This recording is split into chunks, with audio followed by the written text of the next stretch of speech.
মানুষটা রোজ আপনাকে অবহেলা করে, পাত্তা দেয় না। আপনি সকালে মেসেজ করলে তার রিপ্লাই রাত 10টায় দেবে। তবুও আপনি রোজ নিয়ম করে তার কাছে চলে যান অবহেলিত হতে। আপনি নিজেও ভালো করে জানেন যে মানুষটা আপনাকে পাত্তা দিচ্ছে না, তবু সে খেয়েছে কি না, ঘুমিয়েছে কি না, সব আপনার জানা চাই। এরপরে একদিন হঠাৎ করে আপনার আত্মসম্মান বোধ আপনাকে ধাক্কা দেবে। সেই মুহূর্ত থেকে আপনি আর সেই মানুষটার দিকে ফিরেও তাকাবেন না। আর ঠিক সেই সময়ই ওই মানুষটাই বলে উঠবে আপনি বদলে গেছেন।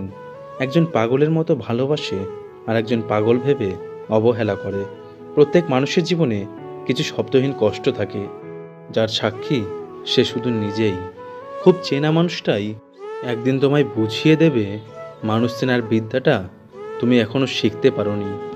পুরুষ মানুষের সত্যিকারের ভালোবাসা ভয়ঙ্কর সুন্দর। কোনো পুরুষ যখন পাগলের মতো কোনো নারীকে ভালোবাসে তখন তাকে ভাগ্যবতী বলা হয়।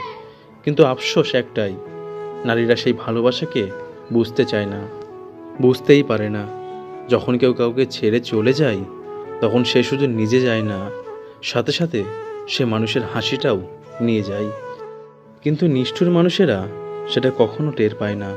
সত্যিই তো, তখন খুব কষ্ট হয় যখন তুমি কাউকে পাগলের মতো ভালোবাসো আর সেই মানুষটা সেটা বুঝতেই পারে না। যাকে ভালোবাসো তার চেহারার দিকে তাকাতে যদি লজ্জা হয় তাহলে বুঝে নিও তুমি খুব সৎ।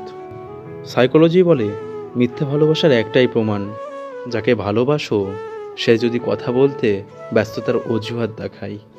যে নিজের ভুল স্বীকার করে সে কখনো ছোট হয় না, বরং তার সম্মান আরও বেড়ে যায়।